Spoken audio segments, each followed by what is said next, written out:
Levítico, capítulo 4,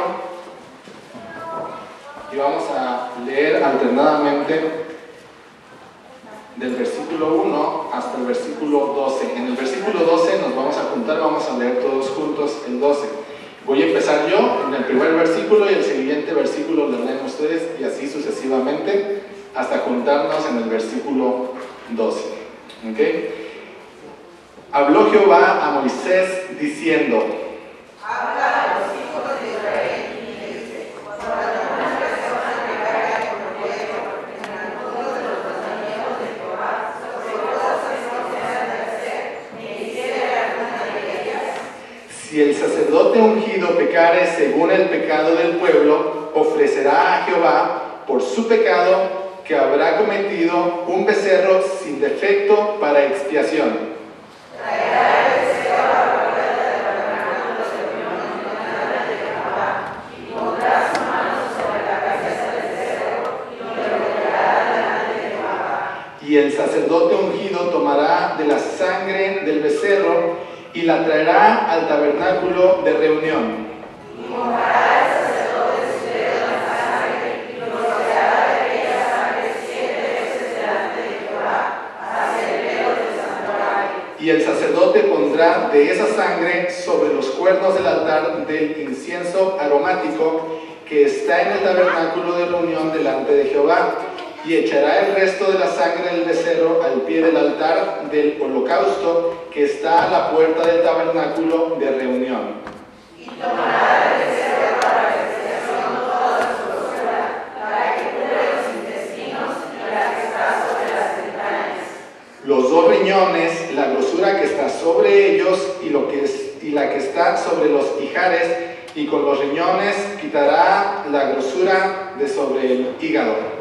De la manera que se quita del buey el sacrificio de paz, y el sacerdote hará arder sobre el altar del holocausto. Y la piel del becerro y toda su carne, y con su cabeza, sus piernas, sus intestinos y su estiércol, en fin, todo el becerro sacará fuera del campamento a un lugar limpio, donde se echarán las cenizas, y lo quemará al fuego sobre la leña, en donde se echan las cenizas será quemado.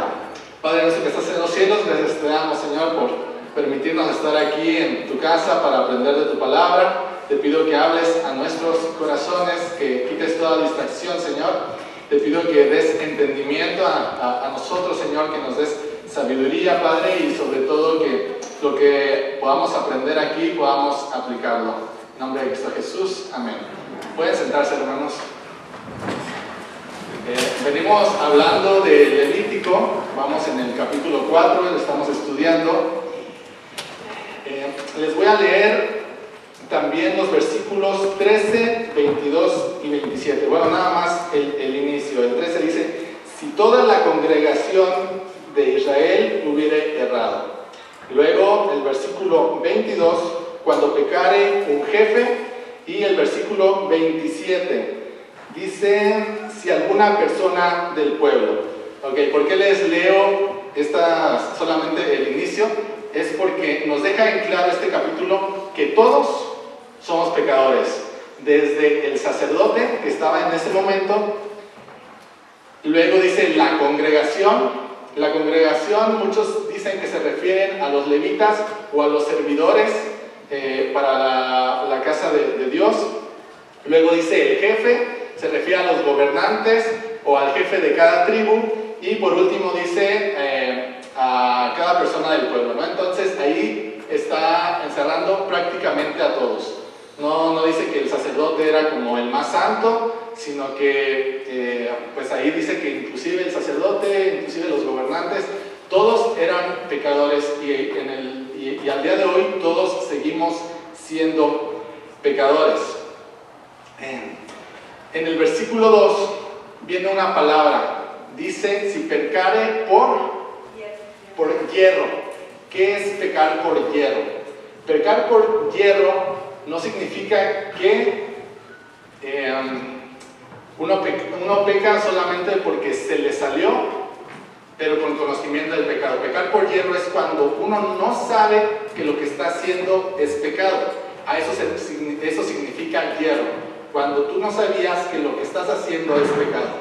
No es lo mismo que tú peques sabiendo que es pecado, sabiendo que no sé, te enojas, que estás muy emotivo por algo, estás muy triste, estás muy celoso, estás muy enamorado, estás muy enojado y haces actos por reacción a esos sentimientos, pero tú sabes que tus actos son pecado y tal vez los haces sin pensar, pero eso no es hierro.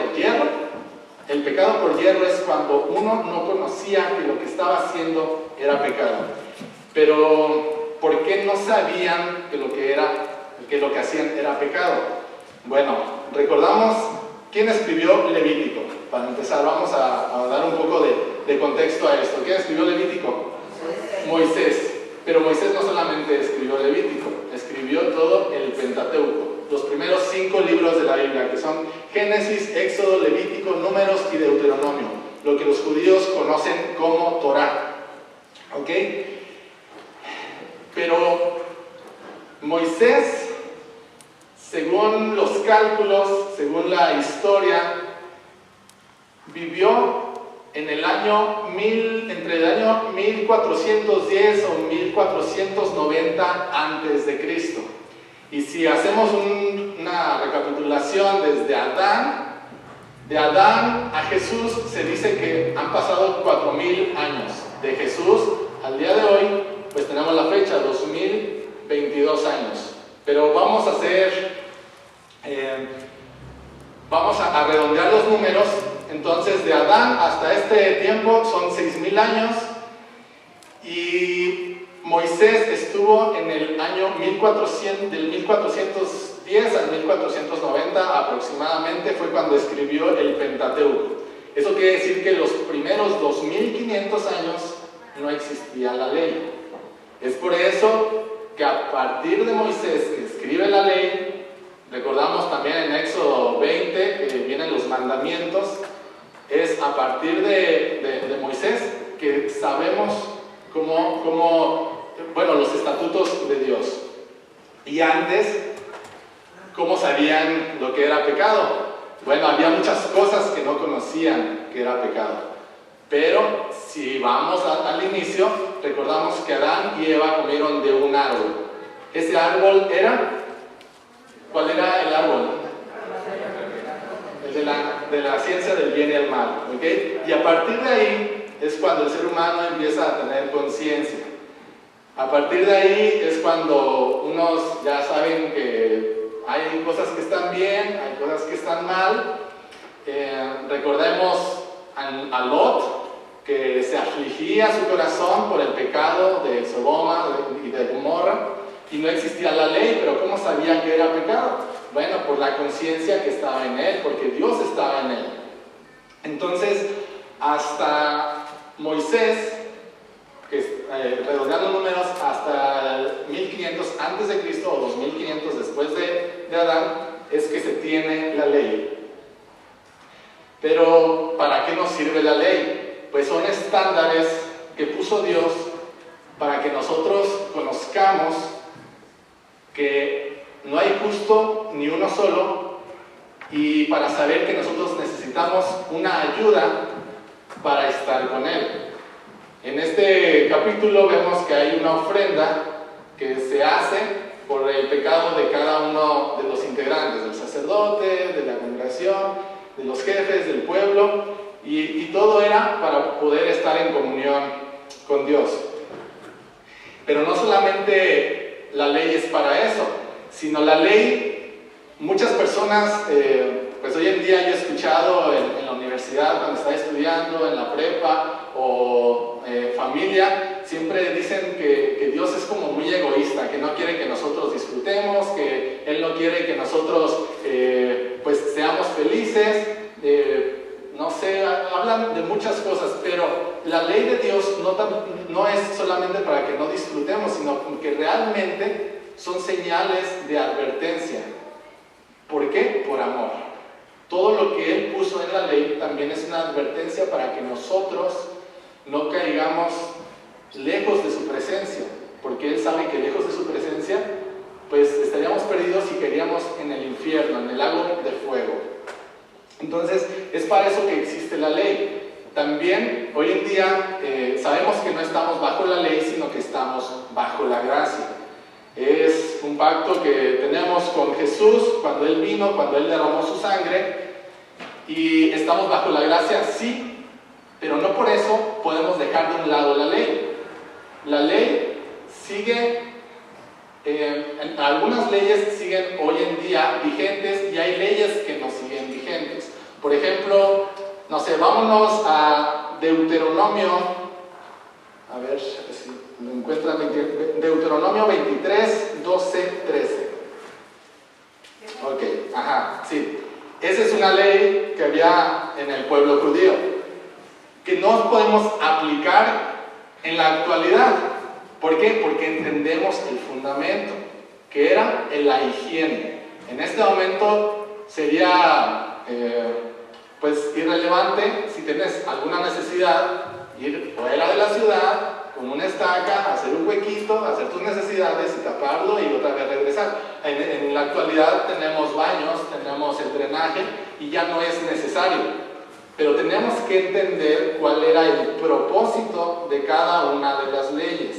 Por eso hay leyes que siguen en la actualidad vigentes y hay leyes que no siguen vigentes, como esta que acabamos de ver. Era un mandato que habían impuesto precisamente por la higiene.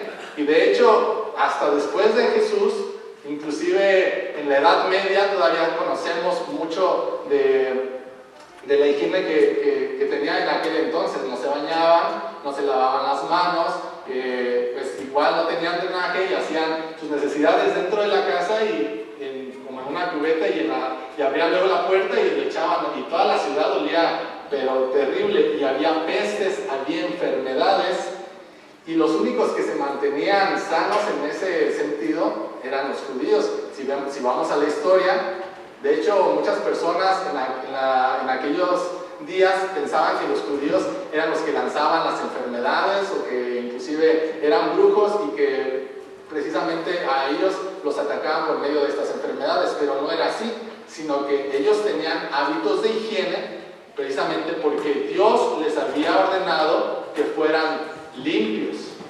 Y ya ahora en la actualidad vemos pues el por qué era necesario lavarse las manos, por qué era necesario salir del campamento cuando tenían tus necesidades. Había muchas cosas, ¿no? Y por eso Dios pone esas leyes. ¿Para qué? Para proteger a su pueblo. Es por amor. Muchas veces nosotros pensamos que Él nos quiere prohibir para no disfrutar, pero no, es por amor. Es porque Él quiere también tener una relación con nosotros y Él no puede permitirse estar cerca del pecado. Entonces, una forma de poder convivir con nosotros es santificarnos nosotros, y ahora sí nosotros podemos ir ante su presencia. Necesitamos también leer la Biblia para conocer precisamente todas estas reglas, todas estas leyes, y tener conocimiento. Desde Josué, recordamos en Josué 1:8, que habla sobre meditar sobre este libro de la ley de día y de noche, y dice que tenemos que estar en todo momento meditando en él. Josué fue el sucesor de Moisés. Entonces, ¿a qué se refería? Se refería al Pentateuco, a los primeros 5 libros de la Biblia, porque como Moisés ya los había escrito, entonces se los pasó. En Josué todavía no tenía el resto de la Biblia, pero durante toda la Biblia vemos que tenemos que estudiarla, tenemos que escudriñarla. Recordemos que Pablo sí dice que tenemos que escudriñar las Escrituras. Vemos el ejemplo de la iglesia berea en Hechos, que ellos siempre leían las Escrituras, y vemos también hasta Apocalipsis en el capítulo 1, versículo 3, que es bienaventurado el que lee. ¿Por qué? Porque solamente así vamos a conocer de Dios, solamente así vamos a empezar a comprender lo que a Dios no le agrada, lo que a Dios sí le agrada, y lo que nosotros tenemos que hacer para poder acercarnos a Él y poder tener una comunión con Él. Pero no solamente eso, sino tener un fundamento válido, un fundamento que sea real, un fundamento que sea sólido ante lo que nosotros estamos haciendo. El miércoles y el lunes fueron dos fechas que todos aquí conocemos. El 31 de octubre se celebró, ¿qué se celebró? El Halloween, ¿no? Y luego el 2 de noviembre se celebró el Día de Muertos. Bueno, muchas personas o muchos cristianos no celebran esas fechas. ¿Por qué? Bueno, el fundamento que muchos ponen es que, es que se está celebrando la muerte y pues todo en lo que se basa esa celebración es de muerte y va en contra de Dios. O sea, todo donde se origina estas celebraciones es pecado, va en contra de lo que Dios quiere. Se está celebrando la muerte, se está celebrando inclusive pues demonios. El Halloween viene desde 300 años antes de Cristo con los celtas, con los druidas, con estos pedir tributos a las vírgenes, a los bebés. Desde ese entonces vienen esas celebraciones y por eso muchas personas están en contra de eso. Pero cuando se está hablando del inicio de las cosas y ese es su fundamento, muchas de esas personas están de acuerdo, por ejemplo, con los tatuajes. Los tatuajes también tienen un origen similar. Los tatuajes tienen el origen, en la Biblia aparece que era un tributo o era algo religioso que se tatuaban o se marcaban el cuerpo precisamente por sus muertos y por los muertos. Entonces, ¿por qué en unas celebraciones o en unas cosas sí debemos de tener bien claro que pues nuestro fundamento es que el inicio de esa celebración es tal cosa? Pero cuando ya no nos conviene, decimos, es que yo lo hago por otras cosas. Sí, ahí inició todo, pero ahora en la actualidad pues yo no lo hago por eso, yo lo hago por otra cosa. Bueno, pues entonces ese mismo fundamento se puede hacer para los que sí celebran estas fiestas pasadas. No podemos decir, no, es que no estoy celebrando la muerte. A mí me gusta ir, disfrazarme y pedir dulces. Bueno, es que entonces no estamos siendo coherentes con lo que estamos viviendo y estamos haciendo. Solamente a través de la Biblia vamos a empezar a ser coherentes. No sé si el fundamento de lo que se está diciendo está bien para ustedes, pero tenemos que basar toda nuestra vida en la Biblia. Por ejemplo, otra cosa es el alcohol.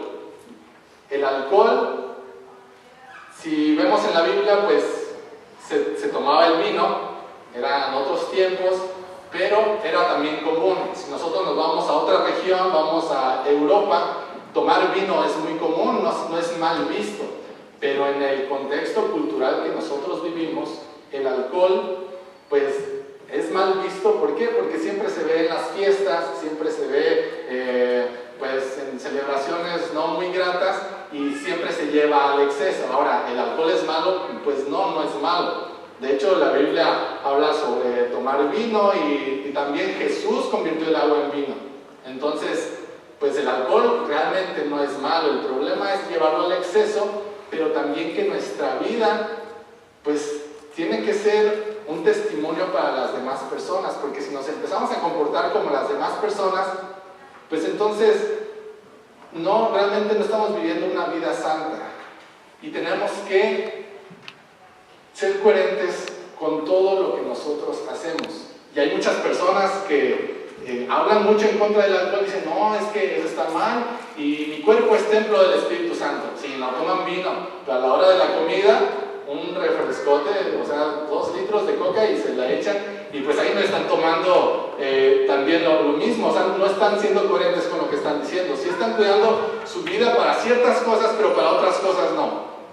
No están están diciendo, mi cuerpo es templo del Espíritu Santo, sí, pero y el ejercicio y tu alimentación sana, o sea, todo es todo, no podemos decir nada más, el alcohol, yo sí me refreno en el alcohol y no tomo, pero y todo lo demás, no estamos siendo coherentes con lo que estamos diciendo, creyendo o haciendo. ¿Okay? Tenemos que hilar todo, tenemos que ver por qué dejamos de hacer unas cosas, pero otras sí las hacemos. Y porque hacemos unas cosas y otras cosas las dejamos de hacer. Debe de haber una coherencia. Y esa coherencia solamente la vamos a ver a través de la Biblia. Recordemos que la palabra de Dios y la verdad de Dios siempre es progresiva. No podemos quedarnos solamente con unas partes de la Biblia y pensar que ya lo sabemos todo o que sabemos todo acerca de un tema, sino es algo completo. Por ejemplo, la Trinidad. Hace unos domingos se habló acerca de la Trinidad.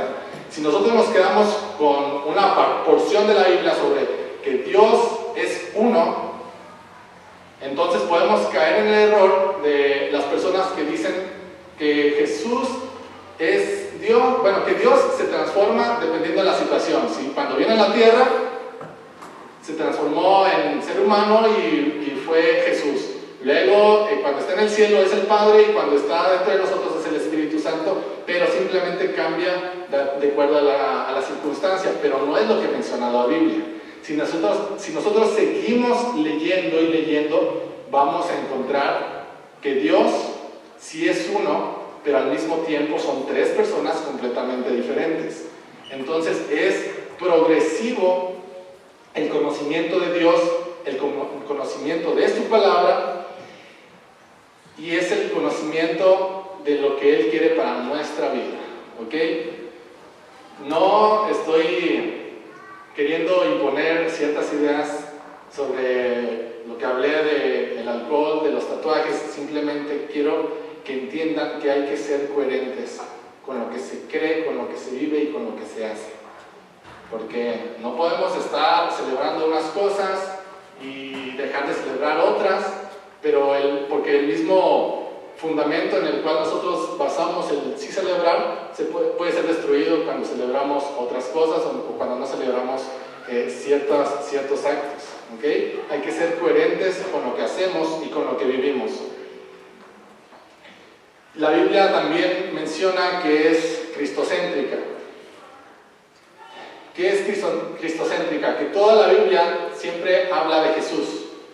Toda la Biblia desde el inicio, desde Génesis, recordamos la primera profecía acerca de Jesús cuando Dios lanza una maldición sobre la serpiente y luego pone una enemistad entre la serpiente y la mujer. Ahí empieza a hablar de la primera profecía de Jesús.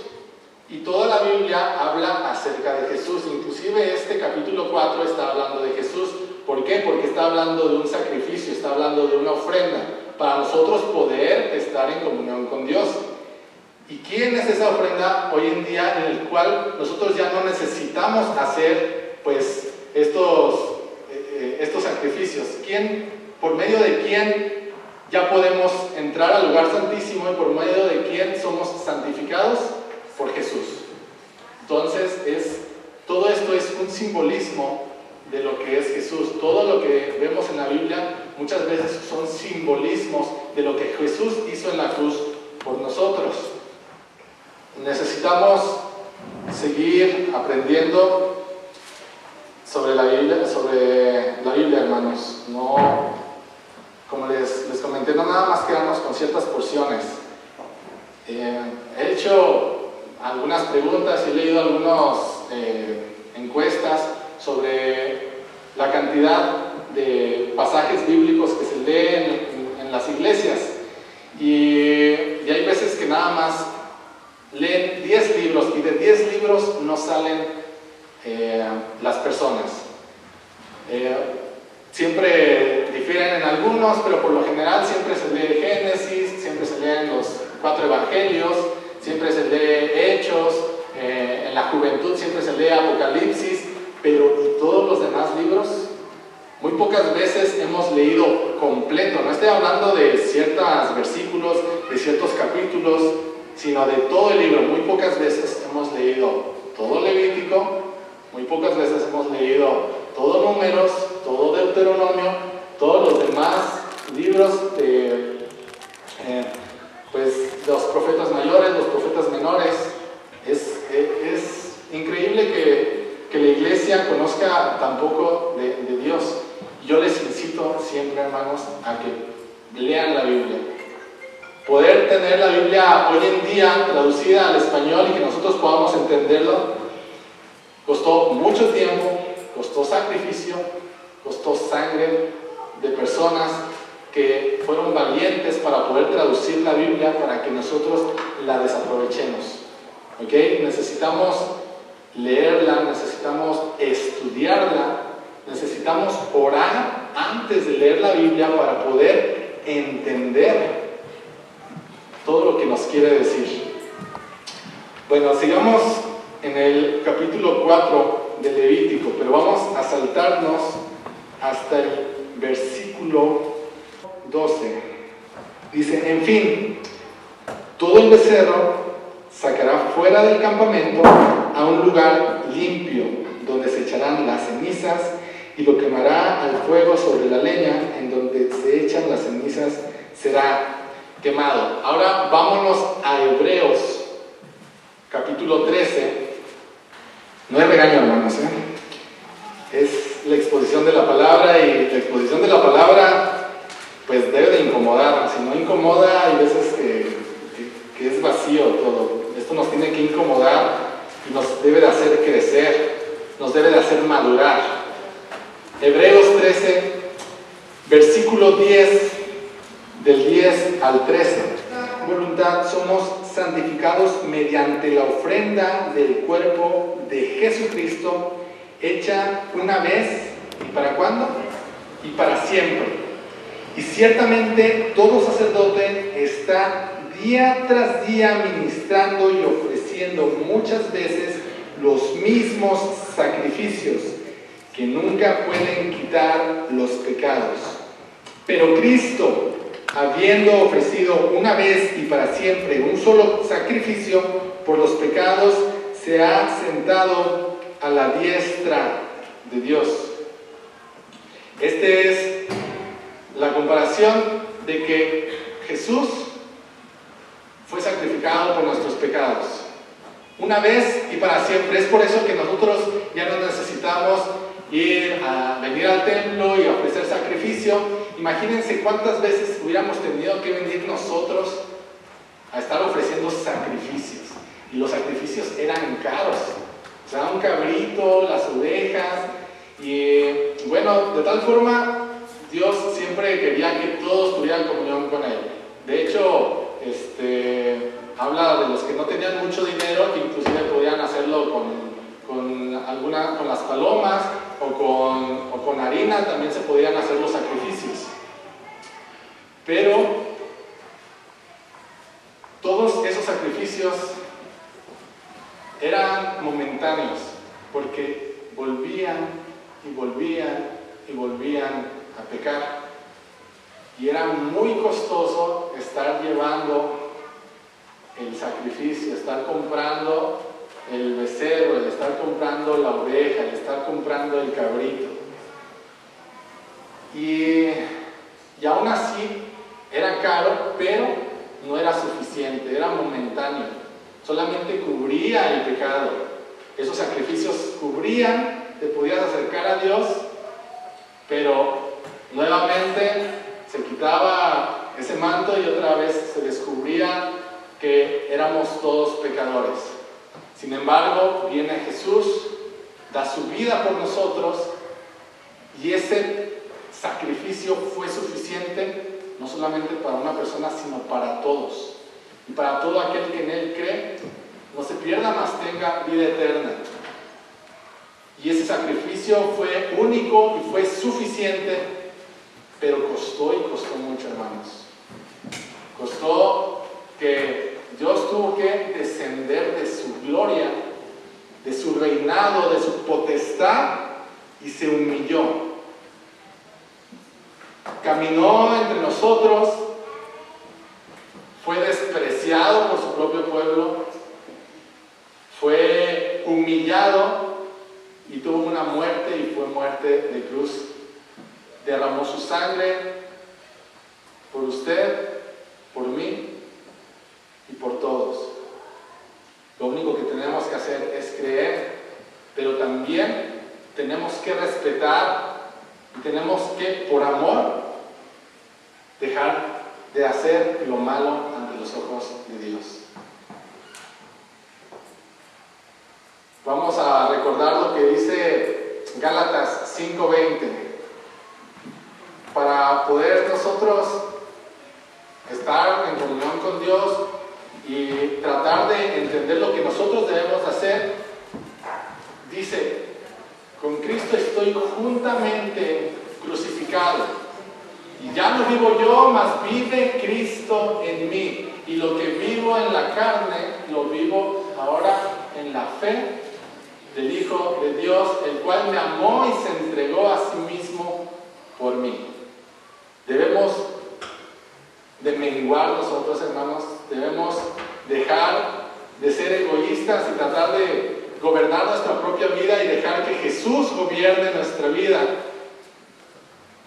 para poder así acercarnos a Él y poder ser gratos delante de Él. Yo sé que es sumamente complicado dejar pues nuestras comodidades muchas veces para hacer caso a lo que Dios quiere que nosotros hagamos. Hay veces que llegamos muy cansados del trabajo y en vez de leer la Biblia, que es el único momento a veces que tenemos, pues decidimos pues prender la tele o llegar y acostarnos. Pero debemos de anhelar, debemos de amar tanto a Dios que anhelemos estar en su presencia, anhelemos estar con Él, anhelemos aprender de Él. Ya no vivo yo, sino vive Cristo en mí. Que eso lo podamos decir nosotros, hermanos. Que a través de la lectura de la palabra podamos crecer, podemos madurar. Recordemos que en unos cuantos versículos podemos resumir toda la Biblia, todo el significado de lo que Jesús hizo por nosotros, lo que necesitamos para ir al cielo, se puede resumir en unos cuantos versículos. Pero al mismo tiempo, la Biblia es tan completa y a veces compleja también, que toda una vida no nos daría para estudiar todos los misterios que en ella están escritos. Y así le pasaba a Pablo. En su última carta pide que le lleven los libros, pide que le lleven los pergaminos. Ya estaba a punto de morir y él aún así quería seguir leyendo, quería seguir aprendiendo sobre Dios. Recordemos que Pablo escribió casi la mitad del Nuevo Testamento y aún así él quería seguir aprendiendo de Dios, quería seguir aprendiendo de las Escrituras. Recordemos que Pablo era un erudito, era un conocedor de la Biblia y aún así él no se quedaba en lo que ya había aprendido. Él en una ocasión dijo: prosigo a la meta, pero en esa última carta dice que ya había terminado la carrera, que había guardado la fe y que había peleado la batalla, la buena batalla. Que nosotros podamos llegar al fin de nuestros días diciendo esas palabras: he peleado la buena batalla, he acabado la carrera, he guardado la fe. Que nosotros podamos aprender de estos grandes hombres de la Biblia, hermanos,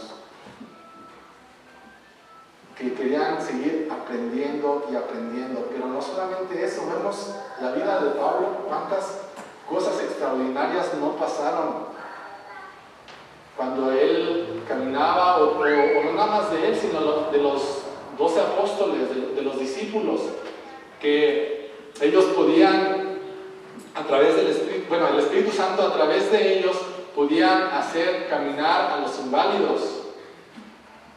Recordemos que también resucitaron a personas. Y hay veces que nosotros nosotros nos quedamos tan cortos en nuestro confort, en nuestra comodidad.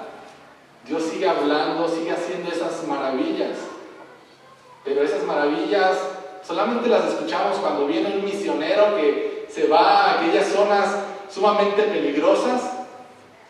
Pero cuando se trata de un lugar como México, que somos libres de predicar, que somos libres de tener nuestra fe, luego, ¿dónde quedan esos milagros? Si Dios sigue siendo el mismo ayer, hoy y por siempre, y por los siglos de los siglos sigue siendo el mismo. Dios es inmutable. Pero ¿por qué no vemos esos milagros hoy en día? ¿Por qué no podemos ver gente resucitada? ¿Por qué no podemos ver gente que sí de repente conocemos algunos casos, ¿no? de gente que sanó, y gloria a Dios por eso? Pero nos estamos quedando cortos comparados con los hombres que Dios quiere que seamos. Dios sí habló a estos hombres, sí habló a los discípulos, sí habló a Pablo, pero sigue hablando hoy. Y Él no nos necesita, pero Él quiere que nosotros hagamos por Él su obra. Tenemos que escudriñar las Escrituras. ¿Para qué? Para estar preparados, enteramente preparados para toda buena obra. Para eso es necesario escudriñar las Escrituras. Y por último, tenemos que recordar que también, si sabemos mucho, pero el amor que en nosotros habita es poco o es nulo, de nada sirve. Recordamos 1 Corintios 13. De mucho nos va a servir tener fe que mueva montañas. Ahí al principio dice, el que habla, si hablase lenguas angelicales y no tengo amor, vengo a ser como un metal que resuena. Si tuviera esa fe capaz de trasladar los montes, pues de nada me sirve. Si conociera todos los misterios y la ciencia y no tengo amor, nada soy. Sí tenemos que leer, sí tenemos que escudriñar, tenemos que estudiar, pero tiene que haber también en nosotros el amor. Porque lo mayor es el amor, y el amor que Dios deposita en nosotros.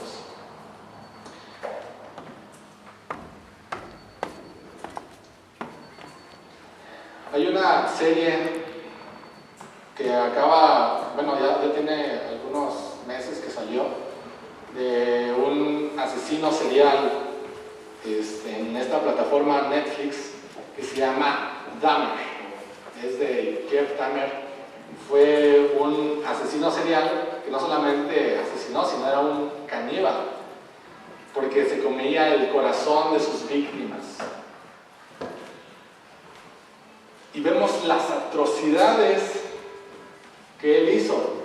No les estoy recomendando ver la serie, pero tal vez sí documentarse, sí leer un poco acerca de este hombre, que al final dice, nosotros no podemos saberlo con certeza, como no lo puedo saber de usted, pero se dice que abrazó la fe de Dios, la fe cristiana, y que por eso él no quiso defenderse y aceptó la sentencia que el juez le dictaminara, que todos pues lo iban a acusar, y pues sí, él iba a aceptar lo que viniera.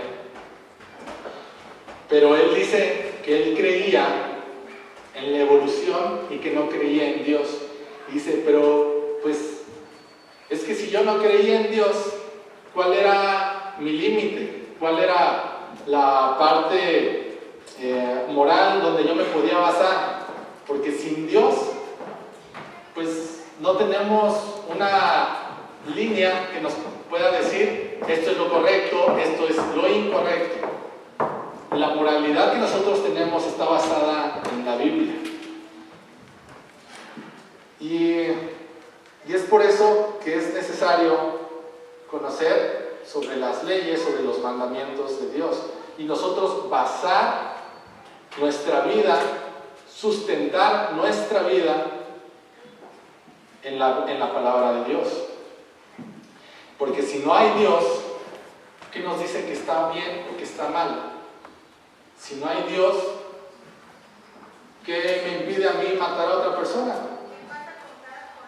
¿En qué se regiría lo que está bien, lo que está mal? Pues no habría ninguna regla, no habría ningún parámetro. Solamente Dios es el que nos puede librar de todo eso. Y recordemos que la Biblia, en estas leyes, Dios puso un estándar. Pero había gente que no conocía o creía que estaba por arriba de esos estándares. Recordamos los fariseos que se las daban de que pues yo ya no hago estas cosas, yo sí leo la Biblia, y vemos el otro extremo, ¿no? De caer a la religión, a la religiosidad. Pero cuando Jesús vino, también vino a enseñar y puso los estándares aún más altos. Porque ahora no nada más bastaba con matar a una persona, sino si lo pensabas o si lo piensas, ya eres culpable.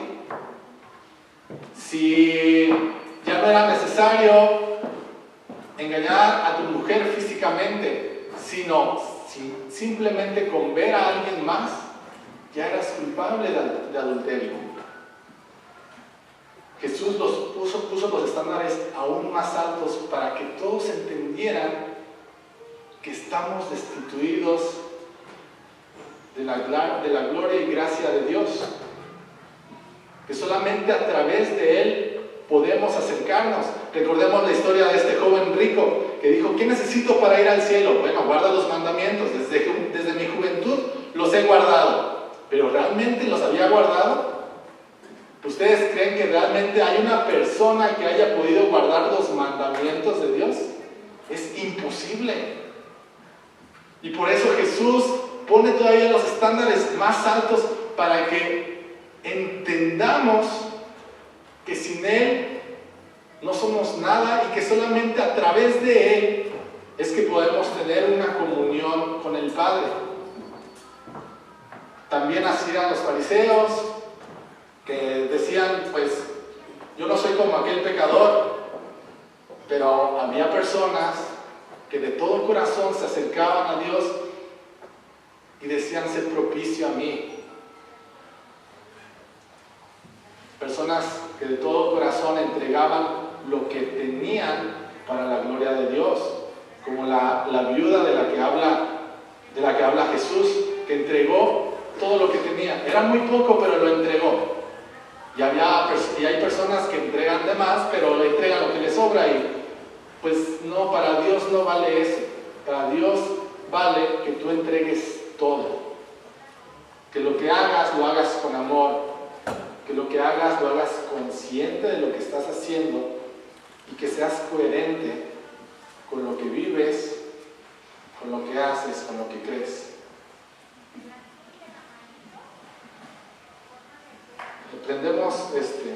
Aprendamos de estos hombres de la Biblia, aprendamos de Jesús y arrepentámonos, hermanos, porque seguimos pecando. Mientras estemos aquí, vamos a seguir pecando una y otra vez.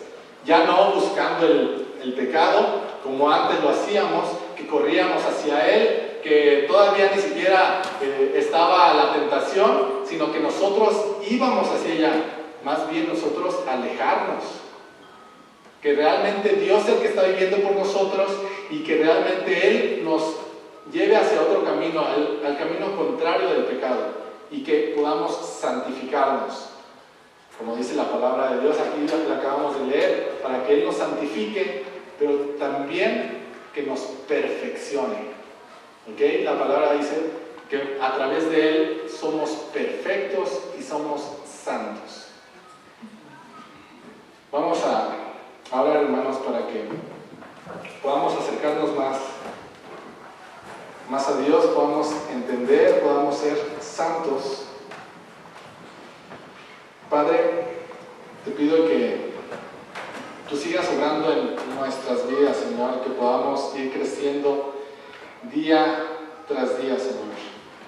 Sabemos que cuando estamos en tu iglesia es muy fácil, Padre, darnos de muy santos, darnos de gente que estudia, Señor, pero tal vez en el diario vivir, entre semanas, Señor, en el trabajo, en la escuela, pues nos comportamos de una forma completamente diferente, Señor.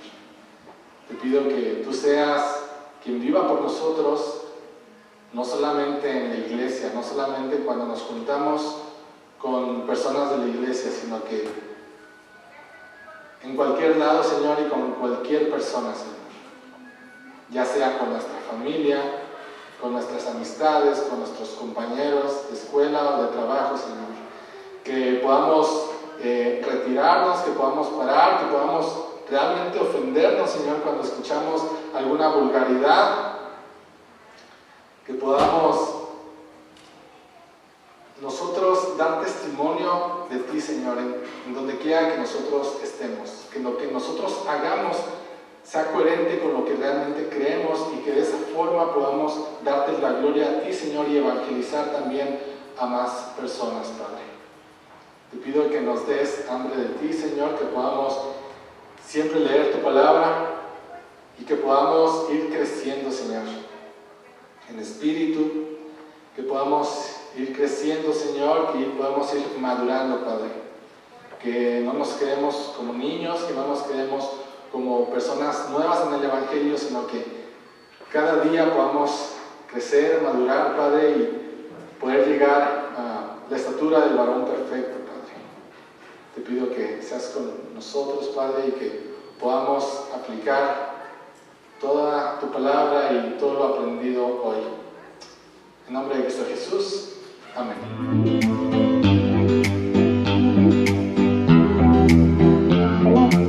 Miércoles de oración. Sincroniza tu corazón con el de Dios y ve lo que Él puede hacer en tu vida a través de esta herramienta tan poderosa. Oremos juntos en nuestro nuevo horario, todos los miércoles a las 6 de la tarde. Noche de Hombres, todos los jueves a las 7:30 de la tarde. Ven y estudiemos juntos cómo Dios utilizó a hombres ordinarios como tú para hacer cosas extraordinarias.